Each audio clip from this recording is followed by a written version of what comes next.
yang itu satu mata kuliah terdapat beberapa dosen. Nah, di pertemuan pertama sampai pertemuan ketiga itu saya yang masuk. Nanti pertemuan selanjutnya itu ada Ibu Isti, terus ada Ibu Ibu Isti, Ibu Nurul Fajar Istiqomah, sama yang ketiga itu ada Ibu Mustaida, terus keempat itu ada Ibu Andi Nur Sekia Amin. Nah, di pertemuan pertama ini seharusnya saya membahas terkait dengan RPS-nya, apa yang ingin kita bahas di beberapa pertemuan selanjutnya. Nah, ini kajian pustakanya ada 8. Ini pertemuan minggu ke-1 dan kedua. Seharusnya saya menjelaskan apa itu admin case, terus unsur-unsur dari admin case itu tersendiri, terus bagaimana perkembangan pemikiran admin case sampai dengan fungsi dari administrasi. Poin ketiga, keempat itu ini kedudukan terkait dengan administrasi kesehatan. Bagaimana menjelaskan terkait administrasi itu sebagai suatu seni sampai dengan disiplin ilmu terkait dengan administrasi. Ini RPS-nya sampai di pertemuan ke-16. Ini pertemuan sampai ke-16 ada namanya UAS. Tuh. Nah, selanjutnya selain daripada RTS, saya ingin sampaikan juga kepada anak-anakku bahwa untuk materinya itu bisa didapatkan di berbagai sumber. Contoh ini ada buku dasar administrasi kesehatan. Nah, saya juga mengambil materi dari sini. Silakan ada cari di Google. Ada terkait dengan konsep dasarnya. RPS hampir sama tadi dengan RPS yang saya tampilkan. Ada berapa bab? Ada bab sampai 13 sampai dengan program peningkatan kesejahteraan masyarakat atau peningkatan kesehatan. Nah, ini bisa didapatkan anak-anakku di Google. Tinggal cari saja buku administrasi kesehatan, penulisnya ini mulai Asmarani sampai Mentari. Ini sebagai contoh saja, banyak kok buku terkait dasar administrasi.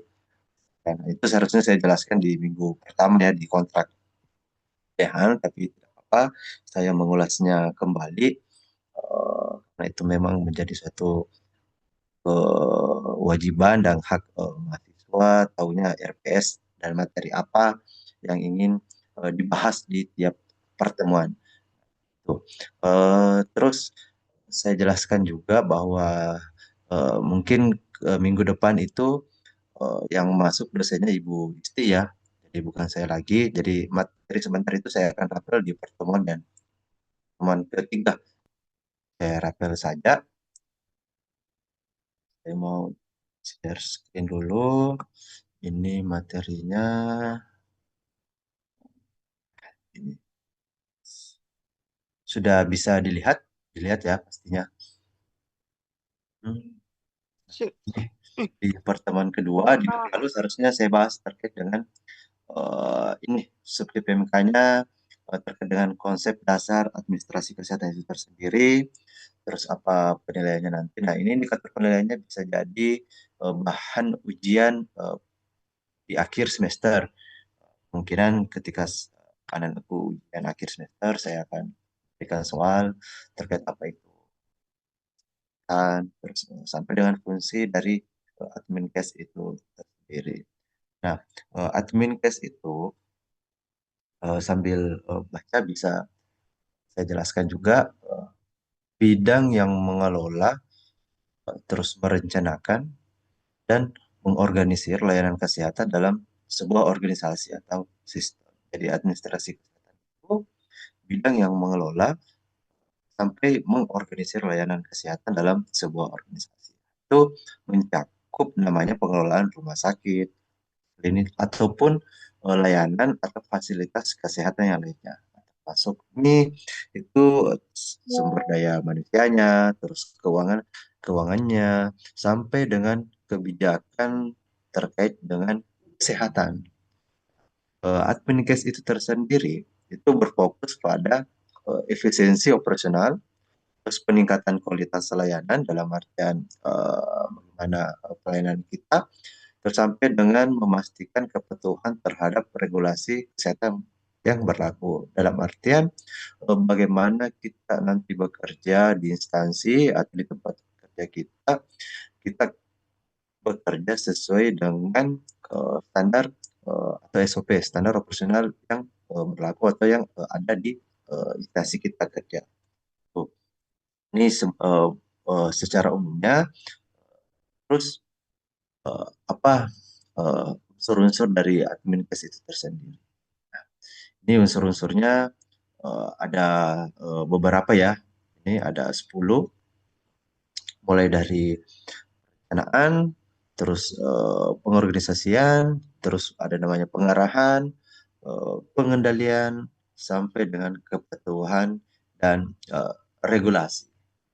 Nah, di dalam perencanaan bahwa administrasi itu, administrasi kesehatan itu tujuannya untuk menetapkan tujuan dan mengembangkan strategi untuk mencapai tujuan tersebut. Jadi ada yang namanya penetapan tujuan dalam pengembangan strategi dan mencapai tujuan atau keinginan yang diinginkan. Nah, ini termasuk merencanakan anggaran, sumber daya, dan kegiatan operasional. Nanti di belakang ada beberapa contohnya juga saya akan jelaskan.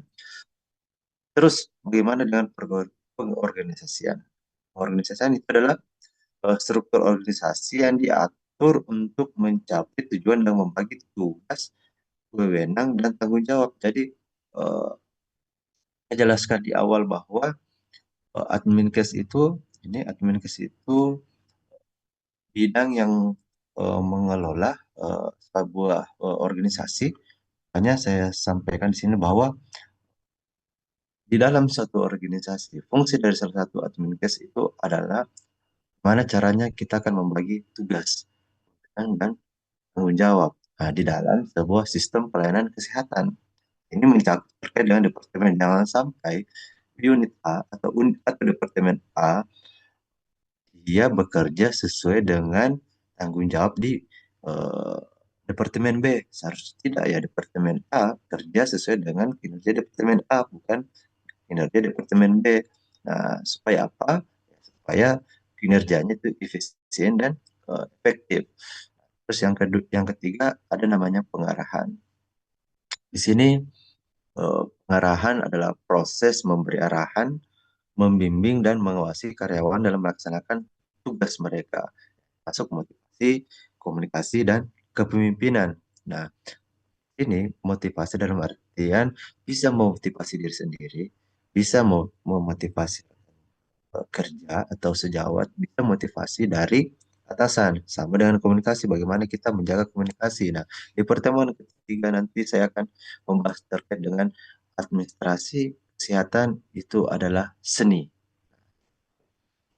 Yang keempat ada namanya pengendalian. Nah, pengendalian di sini melibatkan pemantauan dan evaluasi kinerja untuk memastikan bahwa rencana berjalan sesuai dengan tujuan yang ditetapkan. Juga mencakup pengambilan tindakan kolektif bila di selanjutnya ada koordinasi, koordinasi dalam mana cari kita kan atau komunikasi kita sehingga aktivitas dalam satu departemen atau unit itu bekerja secara sinergis. Makanya di awal tadi di pengorganisasian itu telah diatur sesuai dengan tugas dan wewenangnya. Nah, jadi misal departemen A itu kinerjanya ini. Departemen B kerjanya ini. Jadi tidak ada kerja yang tumpang tindih. Dan memastikan alur kerjanya itu efisien dan terus ada namanya evaluasi. Evaluasi itu adalah hasil yang telah kita lakukan. Biasanya diukur, dinilai sesuai dengan standar yang ditetapkan. Nah, hasil dari itulah kita evaluasi apakah ada perbaikan. Ketika ada perbaikan maunya apa, terus ketika sudah baik ya apakah perlu ditingkatkan atau seperti apa, itu tergantung dari instansi tempat kita nantinya bekerja. Yang ke tujuh itu ada namanya penganggaran. Atur alokasi sumber daya keuangan untuk berbagai departemen atau kegiatan dalam organisasi. Penting untuk memastikan bahwa semua kegiatan yang direncanakan itu dapat didanai dan berjalan dengan baik. Tidak etis juga, tidak lengkap juga kalau administrasi kesehatan itu tanpa ada namanya penganggaran. Bagaimana cara mau kita kerja kalau tidak ada namanya penganggaran? Nah, terus yang ke-8 ada namanya manajemen sumber daya manusia. Nah, ini mengelola staf, terus manajemen pelatihan, pengembangan, dan penilaian kinerja. Manajemen SDM dalam artian mengelola staf atau merekrut suatu tenaga administrasi, ya memang harus sesuai dengan kompetensinya. Nah, makanya nanti anak-anakku di pada saat proses perkuliahan di tahun pertama hingga tahun keempat akan atau semester 1 sampai semester ke-7 atau ke-8 ya diusahakan mengikuti pelatihan-pelatihan terkait dengan eh, kesehatan atau mengikuti kegiatan-kegiatan ilmiah terkait dengan administrasi kesehatan. Itu sangat penting karena nanti akan dipakai di dalam dunia sampai dengan pengelolaan informasi dan kepatuhan serta eh, regulasi yang kita kerja harus sesuai dengan kepatuhan dan regulasi yang jangan kita kerja misal tugasnya di dan data kita hanya terkait dengan layanan yang lain atau bagian informasi itu yang harus pahami. Ini ada fase terkait dengan admin case, perkembangan pemikiran kasih kesehatan. Nah, mulai dari fase awal sampai dengan pendekatan integrasi layanan dan koordinasi dalam artian era kontemporer yaitu atau era masa kini, era kekinian. Nah, di fase awal itu jelaskan bahwa Menkes itu berada dalam fase eh, atau terjebak hanya dalam prinsip-prinsip manajemen ilmiah. Jadi fokusnya itu hanya pada peningkatan efisiensi dan produktivitas melalui standar tugas. Jadi kita hanya kerja eh, berdasarkan pendekatan klasik dan ilmiah. Berarti kita kerja hanya sesuai dengan bidangnya, sesuai dengan tugasnya saja. Kita hanya kerja itu saja tanpa memikirkan perilaku manusia atau hubungan manusia. Nah, itu apa nanti di era 1930-an ke atas baru oh ternyata Admenkes itu eh, perlu juga yang namanya fase hubungan manusia dan perilaku. Bagaimana komunikasi kita, bagaimana saling motivasi, terus bagaimana cara kita berperilaku terhadap rekan ataupun pasien semisalnya. Nah, itu di fase yang ketiga ada namanya pendekatan sistem dan kontingensi. Nah, di sini adalah koordinasi antar departemen. Jadi seperti rawat inap, rawat jalan, atau laboratorium dan administrasi yang lainnya. Memang mereka harus saling koordinasi. Jangan sampai tidak ada koordinasi. Contohnya semisal eh, muamar ke layanan kesehatan. Kalau tanpa ada koordinasi, kita ini muamar datang ke bagian informasi, bertanya, Bu, saya ingin pemeriksaan lah, gimana, sering saya kemana. Kalau tanpa adanya koordinasi, takutnya di bagian informasi itu, oh, serahkan ke unit C. Nah, seharusnya kan ke unit A dulu, baru ke unit B, baru ke unit C. Nah, ini pendekatan sistem. Jadi harus harus betul-betul ada koordinasi antar departemen. Jangan semata-mata bahwa saya kerjanya di unit A ya. Ya, cukup unit A saja yang saya kerja, tidak ke unit B sampai ke Z. Tetap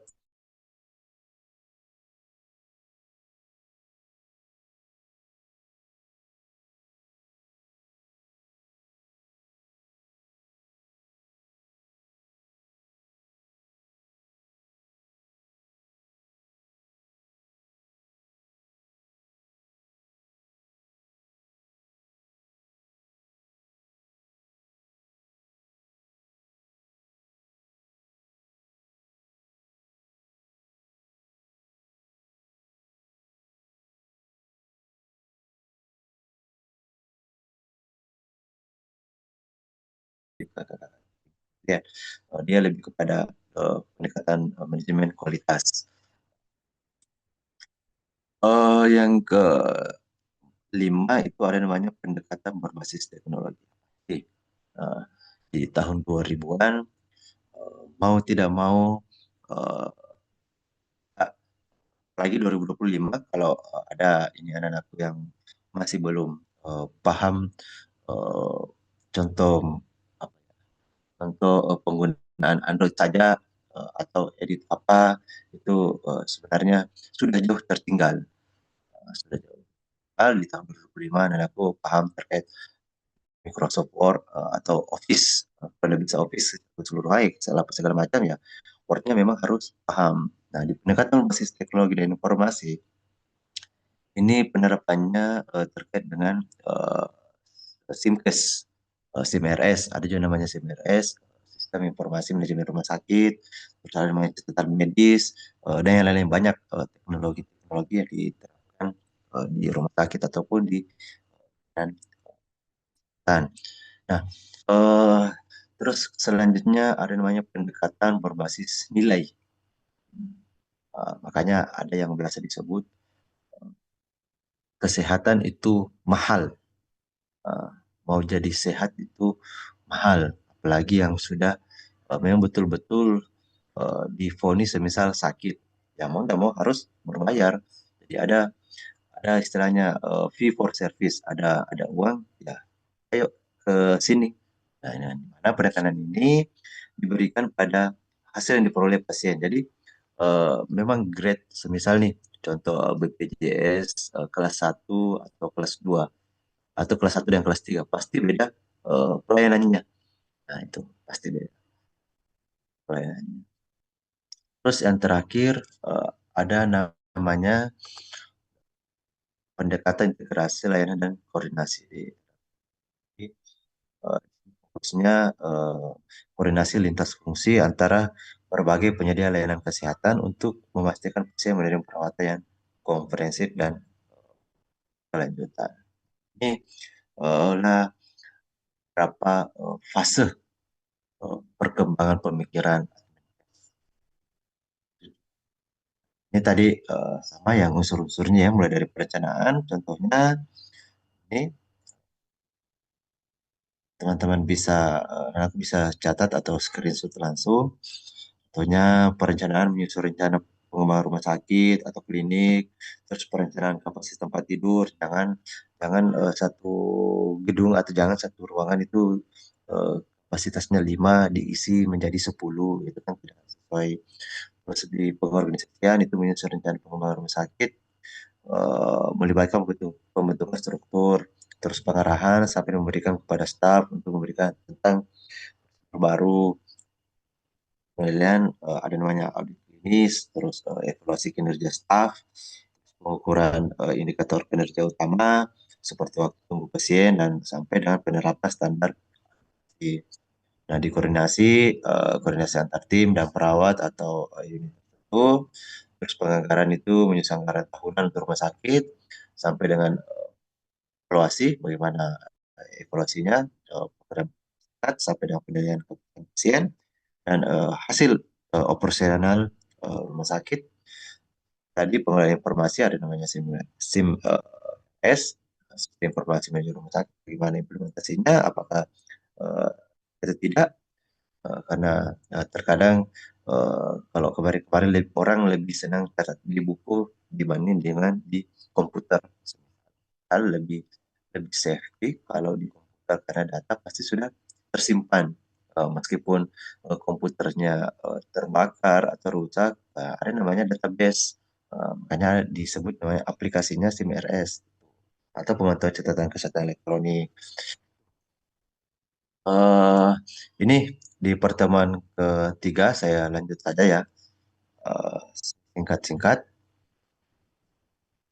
kedudukan ilmu administrasi kesehatan, ini administrasi saya sudah jelaskan tadi di awal hampir sama, cuma saya mengulang kembali terkait dengan apa itu administrasi, terus pengertian administrasi berdasarkan beberapa pendapat Duik sampai dengan Dunel.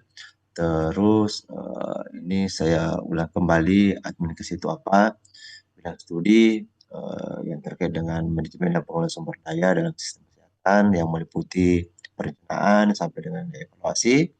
Pertama ya dengan yang pertama. Terus ini unsur-unsur dari admin kes itu mulai dari input, proses, output, dampak, dan sasaran. Nah, ini lebih jelasnya nanti anak-anakku bisa dapatkan di semester 3. Ada namanya mata kuliah sistem pelayanan kesehatan masyarakat. Nah, bagaimana ya? Dengan sasarannya nanti akan kan sama dosennya. Terus ada peran adminkes. Peran adminkes di sini ada 6, pengelolaan sumber daya sampai dengan pemberian layanan kesehatan. Eh, Terus ini tadi saya sudah sampaikan administrasi sebagai ilmu seni. Di seni itu bukan hanya sebatas menggambar atau melukis ataupun yang lainnya seperti yang pada umumnya kita ketahui, tapi administrasi juga itu adalah seni. Nah, konsep itu juga adalah seni. Ketika kita mengkonsep, nah, itu adalah seni.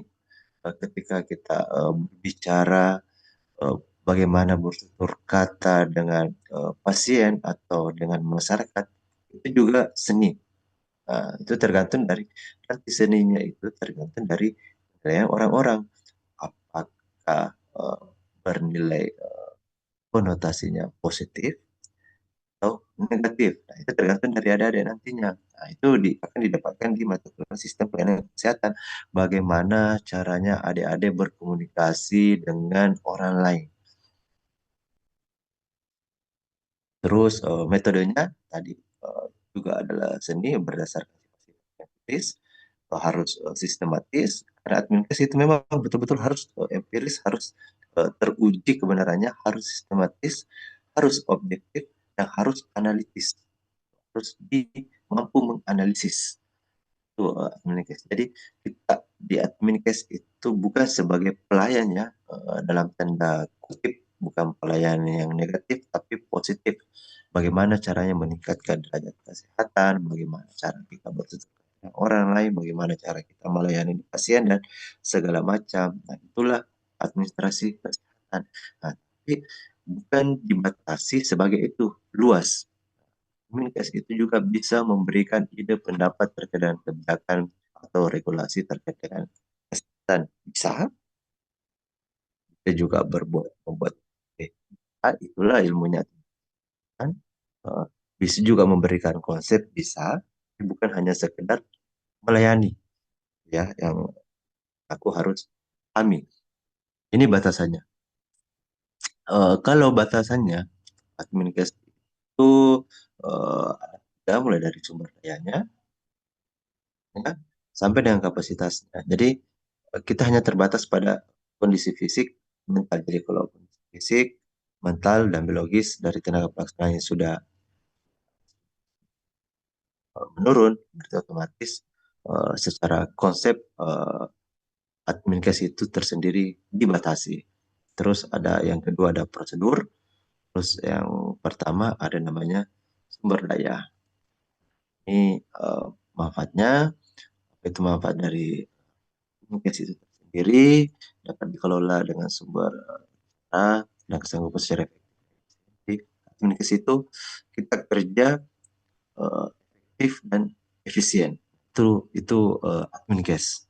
Uh, yang kedua, dapat memenuhi kebutuhan dan tuntutan secara tepat dan sesuai. Terus nomor tiga, terselenggaranya upaya kesehatan atau peningkatan derajat kesehatan dengan sebaik-baiknya. Ini manfaat dari adminkes itu tersendiri. Nah, ini ruang lingkupnya mulai dari subjeknya dari aplikasi itu, terus kegiatan-kegiatannya ya kegiatannya itu ya mulai dari perencanaan, pengorganisasian, pelaksanaan, penilaian, bahkan sampai dengan evaluasinya seperti apa. Itu yang ingin saya sampaikan ke anak-anakku pada hari ini.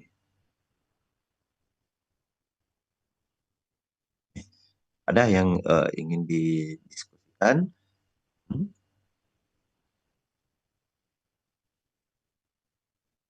Siti Harfiah, ada yang ingin didiskusikan? Boleh terkait mata kuliah, boleh juga di luar daripada ini. Maaf Nah, ya Pak. ya, nak. Tadi saya sudah sampaikan juga ya terkait RPS-nya, terus mengenai e-book-nya silahkan cari di internet. Banyak kok terkait dengan dasar administrasi buku-bukunya, bisa belajar dari situ. Jadi belajar tidak hanya di dalam perkuliahan ya, proses perkuliahan seperti ini, bisa juga di luar. Berbicara dengan teman juga itu adalah perkuliahan, gimana caranya dari berbahasa dan yang baik dan benar, itu juga satu perkuliahan. Jadi eh, saya ini saya share yang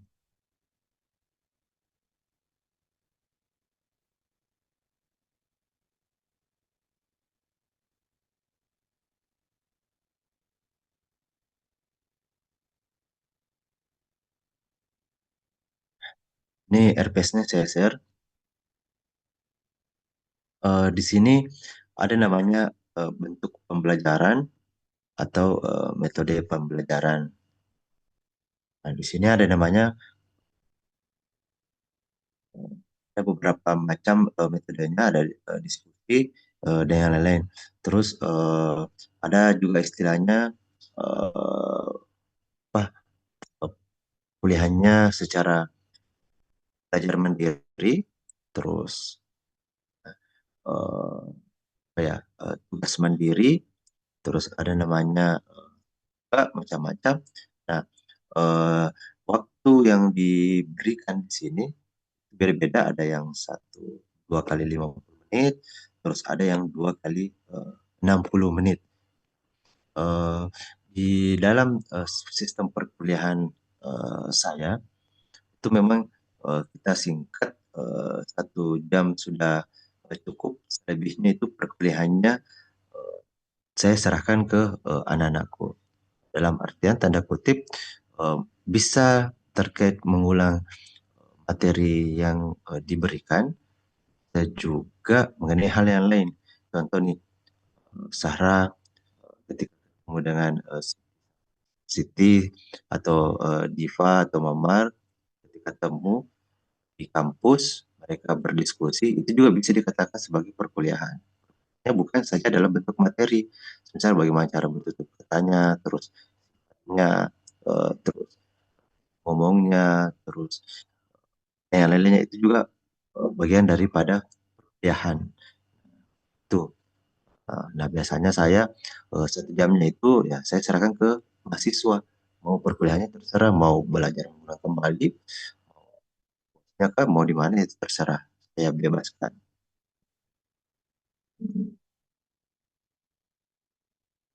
Baik, ada yang ingin didiskusikan terkait kayaknya minggu depan nanti Bu kabari Ibu Isti ya. Siapa tadi? Saya lupa. Siapa ketua tingkatnya?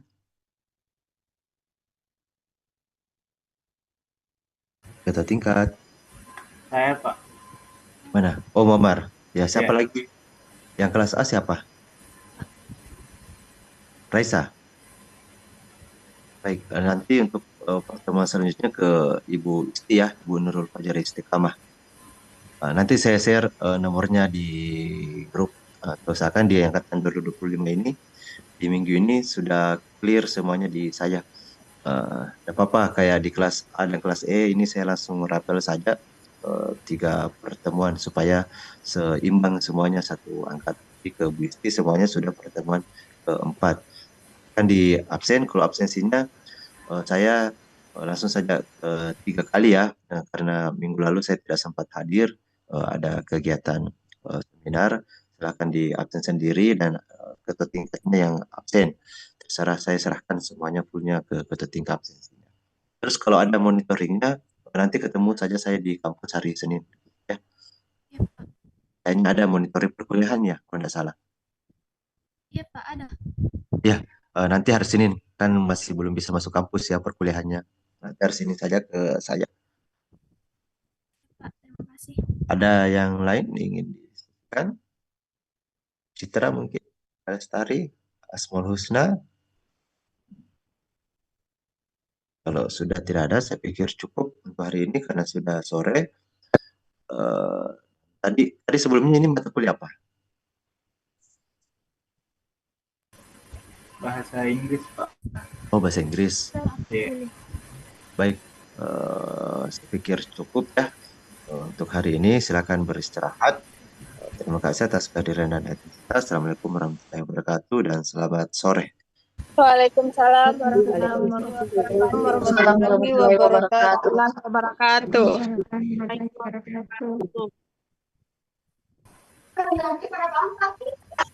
Wabarakatuh.